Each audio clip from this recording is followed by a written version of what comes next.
Bonjour, vous êtes sur la chaîne de la sécurité du quotidien et du développement personnel. La chaîne des conseils, la chaîne qui vous rend la vie plus sereine. Aujourd'hui, c'est une spéciale vigilance fête de fin d'année. Car, si vous ne le savez pas, la période de fin d'année est une période très difficile, très sensible en termes de cambriolage, d'escroquerie, de vol à la fausse qualité et bien d'autres choses.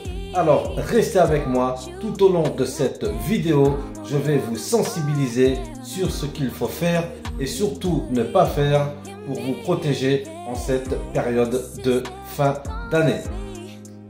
Tout d'abord, nous allons parler des cambriolages.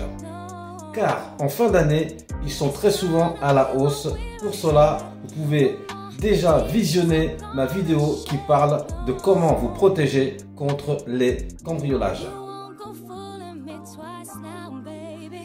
Soyez vigilants, surtout à la tombée de la nuit. Ne négligez rien. Une fois la nuit tombée, fermez vos volets afin que nous puissions ne voir ce qu'il se passe à l'intérieur de chez vous.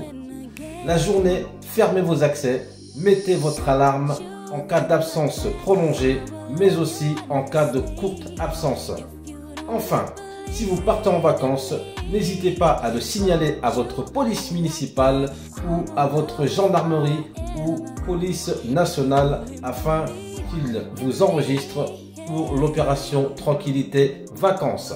Il faut savoir que la fin d'année est toujours propice au cambriolage. Il ne faut pas nous relâcher car je comprends, c'est bientôt les fêtes, nous avons tendance à nous relâcher et c'est à ce moment-là que les malfaiteurs profitent de ce relâchement pour vous cambrioler ou commettre d'autres méfaits.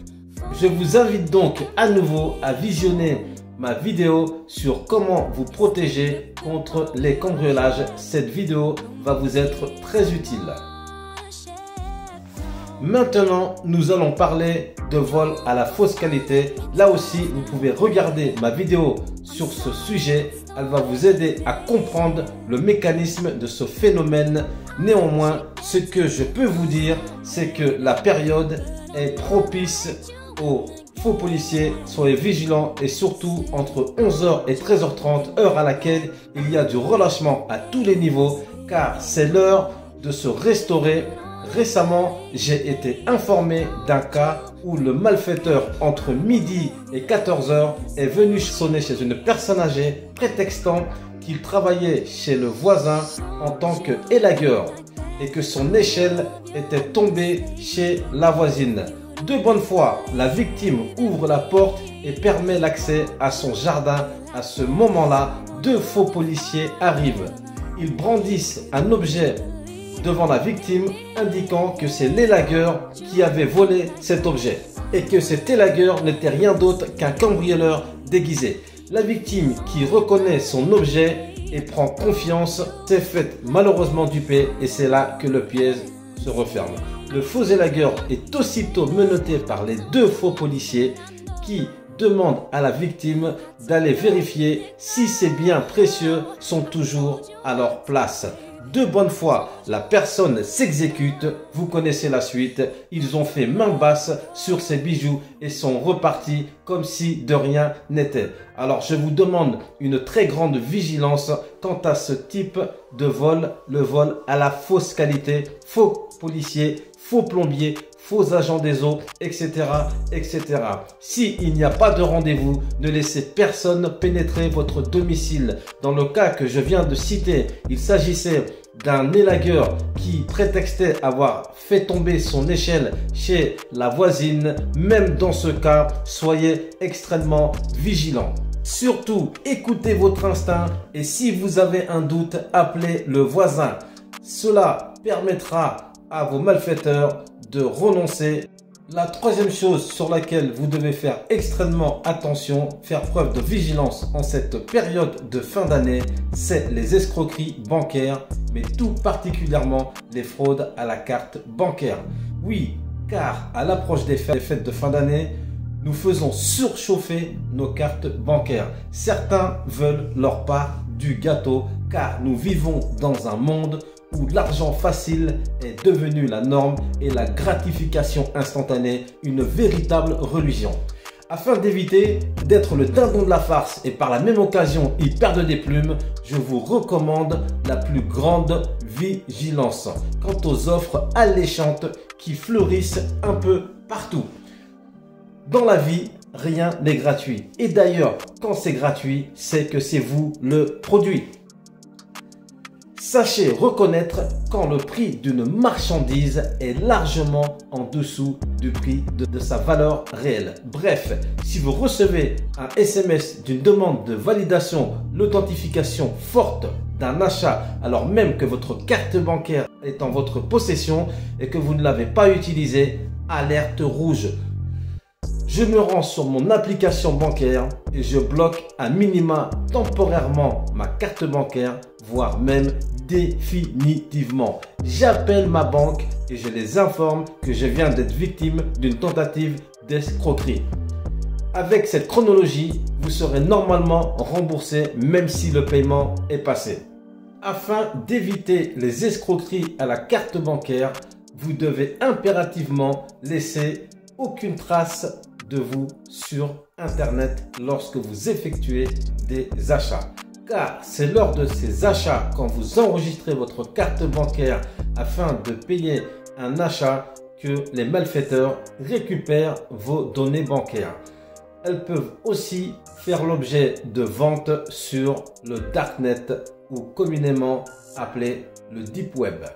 Aussi, si vous recevez l'appel d'un banquier qui vous demande vos identifiants, vos mots de passe, que ce soit de votre carte ou pour l'accès à votre compte, vous avez probablement affaire à un malfaiteur. Vous devez raccrocher et appeler votre banque immédiatement. Car le banquier, votre conseiller, ne vous demandera jamais votre numéro de carte bancaire, vos identifiants et mots de passe. Et en aucun cas, il vous enverra une notification forte afin de vérifier qu'un achat se passe bien. Aussi, en cette période de fin d'année, ne laissez pas à votre domicile de fortes sommes d'argent. Retirez uniquement ce dont vous avez besoin. Quand vous êtes à votre banque ou dans une banque quelconque pour retirer de l'argent, préférez le faire dans le sas plutôt que le faire en bord de rue. Cela est plus sécurisant. Si vous êtes une personne âgée et que vous souhaitez retirer de l'argent, de fortes sommes d'argent, que vous allez certainement dépenser pour les cadeaux de Noël, faites-vous accompagner. Pour ce faire, c'est plus prudent. Ce que je vais vous dire est élémentaire, mais je préfère quand même vous le dire. Ne laissez pas le code de votre carte bancaire au même endroit que votre carte bancaire. C'est-à-dire souvent dans l'étui, vous trouvez la carte bancaire, mais ne laissez pas votre code de carte bancaire dans cet étui. Dans la mesure du possible, évitez de faire des retraits la nuit.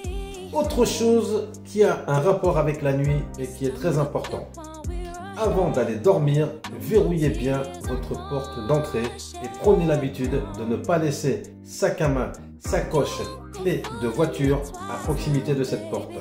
Car certains individus rentrent chez vous, prennent uniquement sac à main, clé de voiture, sacoche et partent aussitôt.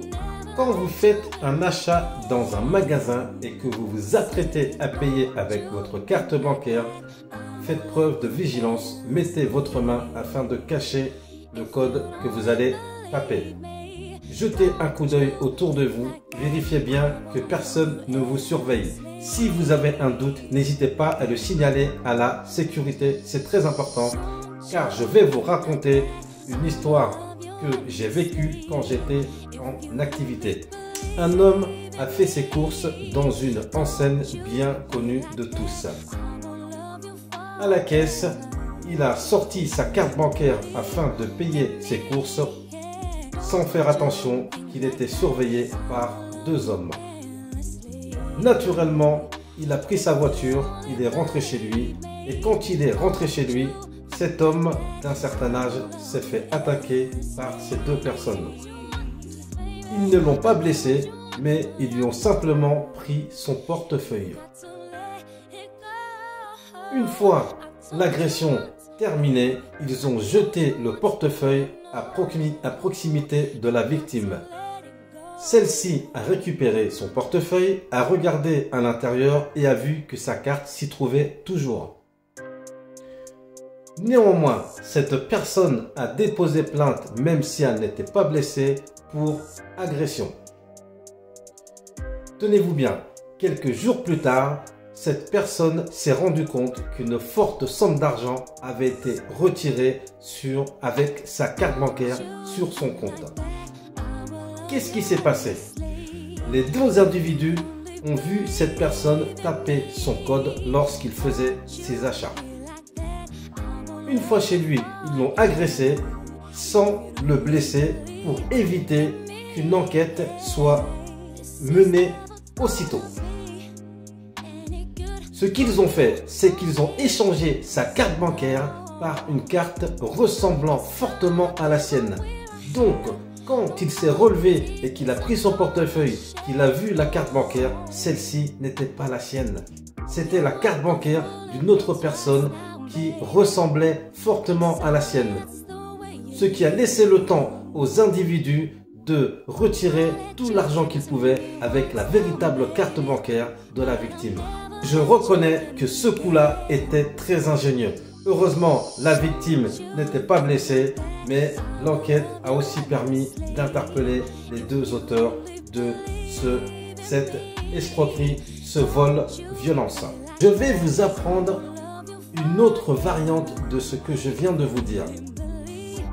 De la même façon, la personne fait ses courses. Souvent, il s'agit d'une personne âgée. En rentrant chez elle, cette fois-ci, au lieu de se faire agresser, deux individus lui proposent de l'aider à ranger ses courses, les courses qu'il vient de faire.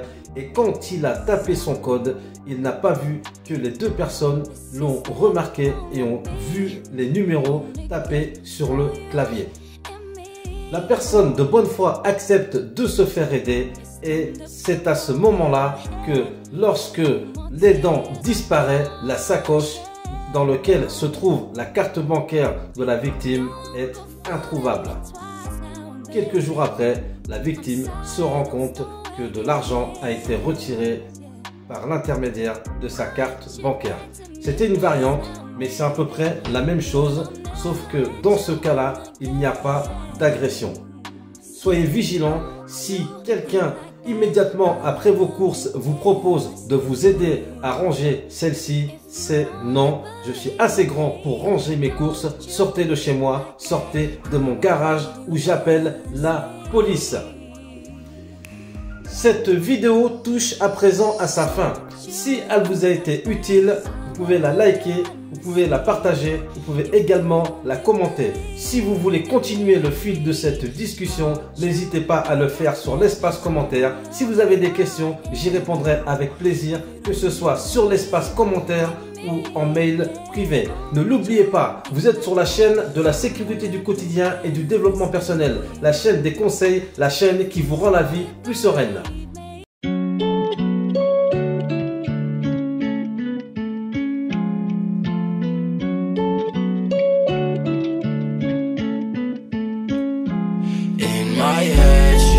All in my head, but it's not. Think I'd rather be dead. Can't forgive, I forgive what you